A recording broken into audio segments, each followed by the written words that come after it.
8 candidates enter a cold, windowless concrete room. They are the final contenders for a highly prestigious job at a mysterious and powerful biotech corporation.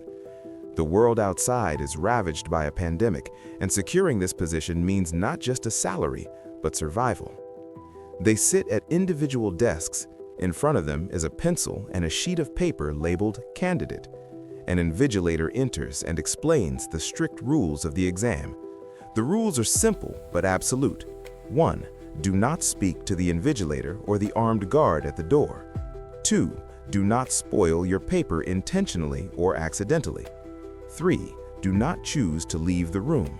If you break any of these rules, you are disqualified. The invigilator tells them there is one question before them and one answer is required. They have 80 minutes. He asks, "Any questions?" No one speaks. He leaves the room and the 80-minute timer begins. The candidates flip over their papers. Shock washes over their faces. The papers are completely blank. There is no question written on them. Panic sets in almost immediately. A young Asian candidate starts writing on her paper, trying to list her qualifications, assuming it's a test of initiative. The guard immediately steps forward, grabs her, and drags her out of the room. She spoiled her paper. She is disqualified. The remaining 7 candidates realize they are in a psychological minefield. They discover a loophole in the rules. They are forbidden from talking to the invigilator or the guard, but the rules never said they couldn't talk to each other. They decide to work together to find the hidden question. To maintain anonymity, they assign nicknames based on their appearance: white, black, brown, blonde, brunette, dark, and deaf. They begin testing theories. Is the question written in invisible ink? Is it a watermark? They use their lights to look through the paper. Nothing. The man nicknamed White, arrogant and aggressive, takes charge. He suggests using liquids to reveal hidden text. In a desperate move, they trigger the fire sprinklers, soaking the room and their papers. But the papers remain blank. As time ticks down, the cooperation crumbles. White reveals his true colors. He isn't interested in finding the answer with the group. He wants to eliminate the competition. He realizes that if he can trick the others into breaking the rules, he wins by default. He manipulates Brunette into disqualifying herself. He taunts the others, using their fears and secrets against them. The psychological pressure turns physical. We learn that the job they are applying for involves the cure for the virus killing millions outside. The stakes couldn't be higher. The group turns on White, tying him to a chair to stop his sabotage. He screams that he has the virus and needs the medication provided by the job. But even bound, White manipulates the situation.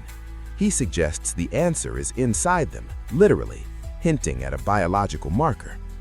Chaos erupts when the guard's gun falls into the hands of the candidates. White manages to break free and seizes the weapon. The exam has turned into a hostage situation.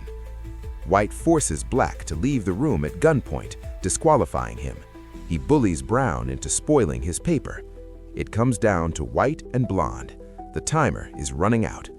White, convinced he has won by being the last man standing, holds the gun to Blonde. But he can't kill her or he'll be disqualified for spoiling his chances. He waits for the clock to hit 0. Time runs out. White laughs, celebrating his victory. He yells at the two-way mirror that he is the winner. But nothing happens.